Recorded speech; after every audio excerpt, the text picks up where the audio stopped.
قربانی میں عقیقہ والا معاملہ بھی شامل کیا جا سکتا ہے یا نہیں؟ کیونکہ اکثر ہمارے معاشرے میں ہو رہا ہے کہ وہ 6 حصے رکھے ہوتے ہیں گائے کے اور 7واں رکھ دیتے ہیں قربانی کے ساتھ 7واں عقیقے کا بھی. لڑکی ہو تو 1 رکھ دیا, لڑکا ہوا تو 2. حالانکہ دنیا کی کسی حدیث کی کتاب میں ضعیف سند کے ساتھ بھی کوئی ایسی روایت موجود نہیں ہے کہ یہ معاملہ کیا جائے گا عقیقے میں. عقیقے میں تو پوری جان دینی ہے. اب عقیقے کا مسئلہ بھی سن لیجئے. صحیح بخاری میں حدیث ہے, آپ صلی اللہ علیہ وسلم نے فرمایا لڑکے کے پیدا ہونے پر عقیقہ ہے اس کی طرف سے خون بہاؤ, یعنی پورا جانور لڑکے کے بدلے ایک جانور قربان کرنا ہے. اور وہ میں اپنی طرف سے نہیں کہہ رہا, جامعہ ترمذی, سنن نبی داؤد اور سنن نسائی میں صحیح سند کے ساتھ ہے. آپ صلی اللہ علیہ وسلم نے فرمایا بچہ اپنے عقیقے کے عوض گروی ہوتا ہے, 7ویں دن اس کا عقیقہ کرو. گروی کیا ہے؟ پوری جان دینی, جان کے بدلے جان. اس کا عقیقہ کرو 7ویں دن, اس کا نام رکھو اور اس کا سر مڈاؤ. یہ 3 کام کرو. اور تیسری حدیث جامعہ ترمذی, سنن نبی داؤد اور سنن نسائی میں موجود ہے.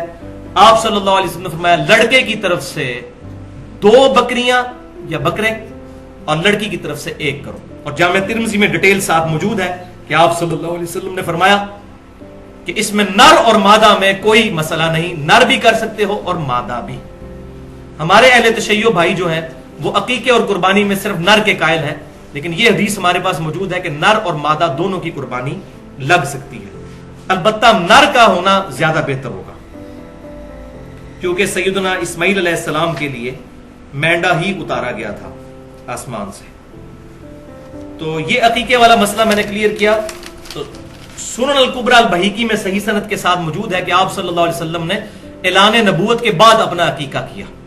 اس سے یہ بات ثابت ہوئی کہ اگر کسی شخص کو زندگی میں عقیقہ کرنے کی استطاعت نہیں ملی, اس کے ماں باپ کو نہیں تھی, بعد میں اس کو مل گئی, تو اب وہ اپنا عقیقہ خود کر سکتا ہے بڑی عمر میں بھی پہنچ کر.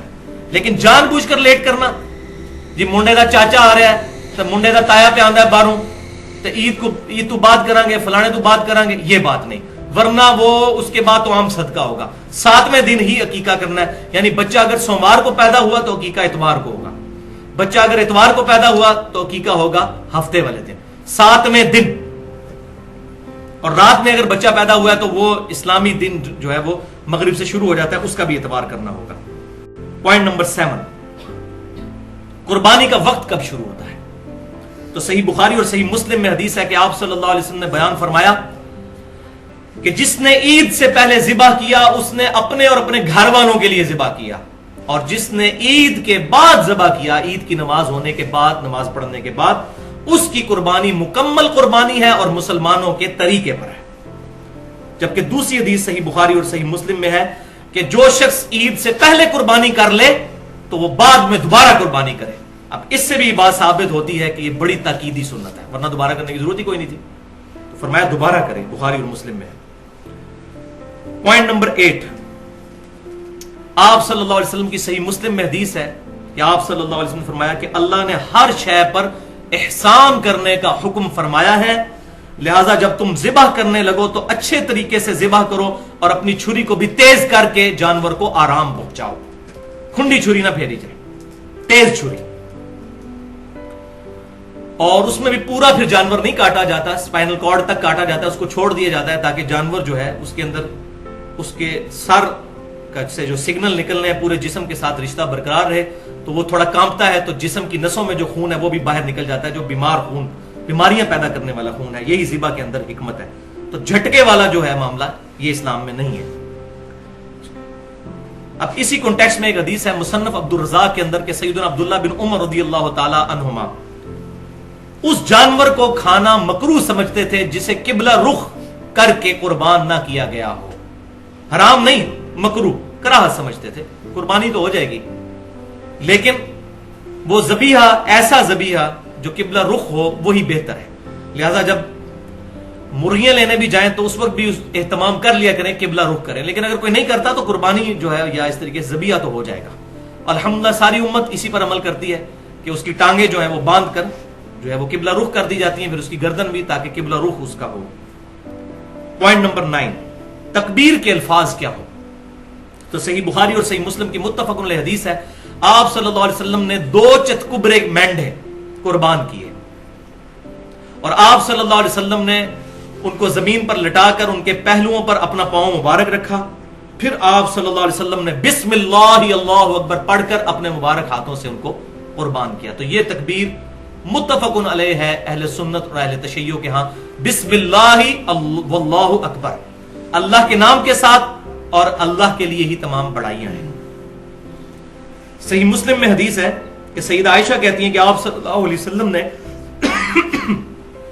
چھری تیز کروائی اور جب ذبح کا ارادہ کیا تو آپ صلی اللہ علیہ وسلم نے اللہ کے حضور دعا کی،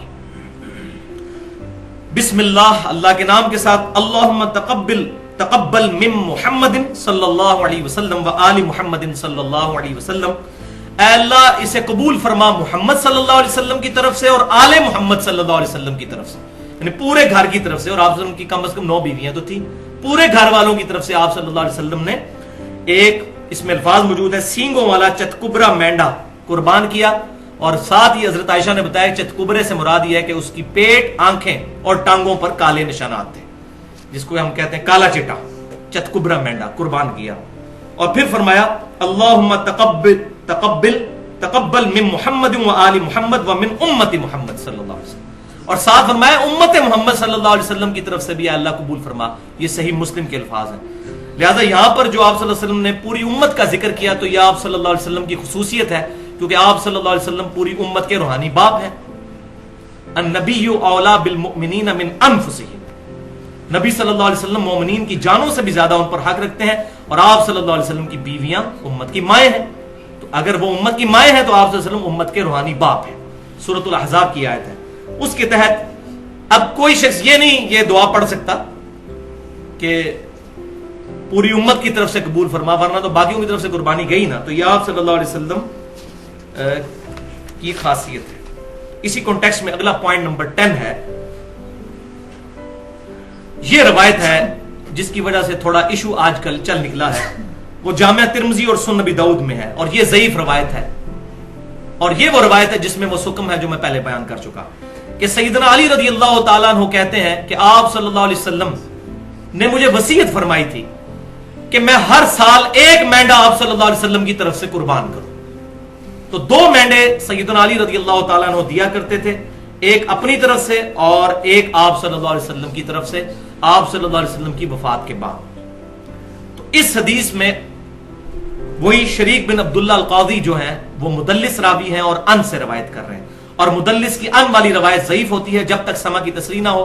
صحیح مسلم کے مقدمے میں یہ پیٹ رول ہے، اور یہی رول ہے جس کی وجہ سے وہ خطرناک روایت بھی ضعیف ثابت ہوتی ہے جو مسند امام احمد میں ہے، اور الادب المفرد امام بخاری کی اس میں بھی موجود ہے، اور مشکات المصابی میں بھی انٹرنیشنل نمبرنگ کے مطابق 4902 نمبر حدیث ہے۔ اب یہ حدیث میں اس لیے کہہ رہا ہوں کہ وہ روایت درج ہے لیکن یہ ضعیف ہے، کہ آپ صلی اللہ علیہ وسلم نے فرمایا جو شخص اپنے جاہلی نسب پر فخر کرے تو اس کو کہو کہ اپنے باپ کا عضو تناسل کاٹ کے اپنے منہ میں رکھ لو، اور یہ بات کنائے سے نہ کرو، ڈائریکٹ کرو، ولیعوذ باللہ۔ آپ صلی اللہ علیہ وسلم کبھی یہ بات نہیں فرما سکتے۔ وَإِنَّكَ لَعَلَىٰ خُلُقٍ عَظِيمٍ، اور بخاری مسلم کی متفق علیہ حدیث ہے، آپ صلی اللہ علیہ وسلم میں کنواری لڑکیوں سے زیادہ شرم و حیا تھی، یہ ہو ہی نہیں سکتا۔ تو اس روایت میں حسن بصری مدلس ہیں اور ان سے روایت کر رہے ہیں، اگر یہ کسی نے صحیح ماننی ہے پھر وہ بھی صحیح مانے گا، تو یہ روایت بالکل ضعیف ہے۔ اور امام ترمذی رحمۃ اللہ علیہ بھی اس روایت کے تحت 1495 نمبر روایت کے تحت ایک مسئلہ بھی انہوں نے سالو کیا ہے کہ عبداللہ بن مبارک رضی اللہ تعالیٰ عنہ کا قول ہے رحمۃ اللہ علیہ، جو تبع تابعین میں سے ہیں، المتوفى 181 ہجری، امام حنیفہ رحمۃ اللہ علیہ کے شاگردوں میں سے ہیں، وہ کہتے ہیں کہ میت کی طرف سے قربانی کرنا درست نہیں ہے اس حدیث کے کانٹیکسٹ میں، یعنی انہوں نے اگر اس حدیث کو لیا بھی تو نبی صلی اللہ علیہ وسلم کے ساتھ خصوصیت کے طور پہ، کہ آپ صلی اللہ علیہ وسلم کی طرف سے چلو قربانی کر دی، کسی کو اگر ذوق کلیئر نہیں اس حدیث کا، کوئی بدعت کا فتویٰ نہیں، آج بھی کوئی کر لیتا ہے جس کو یہ بات پتہ نہیں ہے، ہاں پتہ چل جائے پھر بچنے میں عافیت ہے، بدعت کا فتویٰ ہم پھر بھی نہیں لگاتے۔ تو عبداللہ بن مبارک کہتے ہیں کہ میت کی طرف سے قربانی نہ کی جائے، البتہ میت کی طرف سے جو جانور ذبح کیا جائے گا وہ صدقہ پھر ہوگا، اور پھر فرمایا کہ اس سارے کو ہی قربان جو کیا ہوا جانور ہے سارے کو ہی پھر صدقہ کرنا ہوگا، اپنے پاس نہیں رکھ سکتے کیونکہ صدقے کا گوشت ہے۔ اور اس میں یہ بات یاد رکھیے یہ بکرا بھی پھر الگ سے کرنا ہوگا. گائے میں حصہ ڈال دیا اگر 7 میں سے ایک حصہ کسی اور کے لیے جو فوت شدہ ہے کہ میرے امی ابو کی طرف سے یا فلاں کی طرف سے, تو ساروں کی قربانی خطرے میں پڑ گئی. اور یہ بات سمجھ لیجئے صحیح مسلم کی حدیث کے تحت میت کو 3 اعمال کا ثواب پہنچتا ہے, ان میں سے ایک عمل یہ بھی ہے کہ نیک اولاد کے اعمال کا ثواب بھی پہنچتا ہے, ان کی دعاؤں کا ثواب پہنچتا ہے. دوسرا علم کی بات جو اس نے اپنی زندگی میں کی وہ ملنا بھی چاہیے, اور تیسرا صدقہ جاریہ جو اپنی زندگی میں کوئی اچھا کام کیا. لیکن یہ جو بات ہے تو آٹومیٹکلی اگر ہم قربانی کرتے ہیں, ہمارے ماں باپ زندہ ہیں یا فوت ہو چکے ہیں, ان تک ثواب پہنچے گا, اور پوری امت کی قربانی کا ثواب آپ صلی اللہ علیہ وسلم تک بھی پہنچے گا, کیونکہ آپ صلی اللہ علیہ وسلم ذریعہ ہدایت بنے ہمارے لیے. اس میں کوئی شک ہی نہیں ہے. ہمارے ہر عمل کا ثواب آپ صلی اللہ علیہ وسلم کے نامہ اعمال میں بھی جاتا ہے, الگ سے کرنے کی ضرورت نہیں ہے.